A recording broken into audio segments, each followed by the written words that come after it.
आज हम बात करेंगे, बहुत ही कॉमन सब्जेक्ट है जो हर डिलीवरी के बाद हर लड़की के मन में आता है कि हम इंटीमेट कब हो सकते हैं, आपस में रिलेशन कब स्थापित कर सकते हैं, कब सेक्स कर सकते हैं। नमस्ते दोस्तों, मैं डॉक्टर प्रतिभा भारद्वाज। तो डिलीवरी के बाद इंटीमेट कब हो सकते हैं? अगर आपकी नॉर्मल डिलीवरी है तो 3 से 6 हफ्ते में आप अपने संबंध बनाने के लायक हो जाते हैं। अगर तो आप सिजेरियन से आपका बेबी हुआ है तो आपकी बॉडी को एटलीस्ट 6 से 8 हफ्ते चाहिए होते हैं रिकवर करने के लिए। उसके बाद ही आप आपस में रिलेशन बनाएं, क्योंकि डिलीवरी के दौरान बहुत सारी बॉडी में इतने चेंजेस आए हुए होते हैं।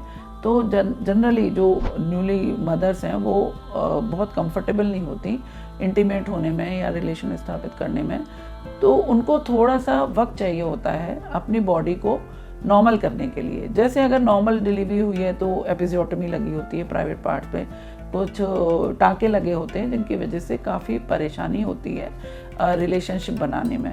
तो जब तक कि वो आपके स्टिचेस ना सूख जाएं और सूख के ठीक ना हो जाएं तब तक आप रिलेशन ना बनाएं, क्योंकि उस दौरान कई बार ऐसा होता है कि वो स्टिचेस टूट जाते हैं और उनको कई बार दोबारा से भी लगाना पड़ जाता है। तो ऐसी कोई जल्दबाजी ना करें जिससे कि आपके वो स्टिचेस ख़राब हो जाएं या टूट जाएं और वो दोबारा लगाने पड़ें। सिजेरियन अगर है तो भी आपकी पेट के निचले हिस्से पे आपके टाँके लगे होते हैं जिनको कि हीलिंग होने के लिए 3 से 6 हफ्ते की ज़रूरत लगती है। और उससे पहले आपकी बॉडी इस लायक नहीं होती कि किसी भी तरीके के जर्क को या किसी भी तरीके के दबाव को सहन कर पाए। तो जनरली हम लोग समझाते हैं कि 3 से 6 हफ्ते आपको कोई सेक्स नहीं करना है, जिससे कि कोई भी आपके बॉडी पार्ट्स में कोई किसी तरीके की परेशानी ना हो। जैसे कि आपके टाँके, नीचे के जो टाँके लगे हैं वो ना खुल जाएं, या आपके सिज़रियन के दौरान आपके पेट में जो टाँके हैं वहाँ कोई तकलीफ़ ना हो जाए। और आपके जो बॉडी पार्ट्स हैं, जैसे वजाइना है, उसमें बहुत हैवी फ्लो हो रखा होता है ड्यूरिंग डिलीवरी। तो आप प्रेगनेंसी के दौरान वहाँ पे बहुत वेस्कुलराइजेशन हो जाता है। उस सब को नॉर्मल होने में कम से कम 6 से 8 हफ्ते लगते हैं, और उसके बाद ही कहीं जाके एक फीमेल की बॉडी नॉर्मल हो पाती है और वो इंटीमेट होने लायक अपने आप को फील कर पाती है। और ब्लीडिंग भी हो रही होती है, 6 से 8 हफ्ते तक ब्लीडिंग होती है नॉर्मल डिलीवरी के बाद। तो उस दौरान भी थोड़ा सा सेफ़ नहीं होता इंटीमेट होना या आपको रिलेशन बनाना।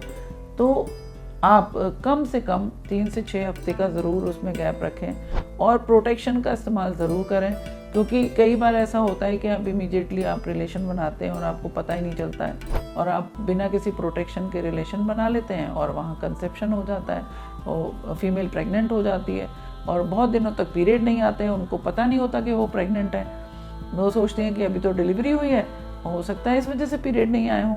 तो और वहाँ प्रेगनेंसी कई बार लोगों को ठहर जाती है। तो मेरे पास भी कई बार ऐसे पेशेंट्स आते हैं, वो आते हैं, मैडम हमें तो 4-5 महीने से पीरियड्स ही नहीं आ रहे हैं, और जब टेस्ट करते हैं तो पता चलता है कि प्रेगनेंसी है। तो ये सब प्रॉब्लम से बचने के लिए आपको हमेशा safe and protected he sex आपको करना चाहिए डिलीवरी के बाद। उससे एक तो इन्फेक्शन होने के चांसेस काफ़ी कम हो जाते हैं, दूसरा प्रेगनेंसी के चांसेस भी नहीं रहते हैं, और कम से कम 6 से 8 हफ्ते का गैप आपको ज़रूर रखना चाहिए। धन्यवाद दोस्तों। अगर मेरी ये वीडियो आपको पसंद आई है तो आप इसको लाइक करें, सब्सक्राइब करें, ज़्यादा से ज़्यादा शेयर करें, और कोई भी मन में आपके कोई सवाल हो तो आप हमसे पूछें। We are always ready to answer your questions. Thank you, धन्यवाद।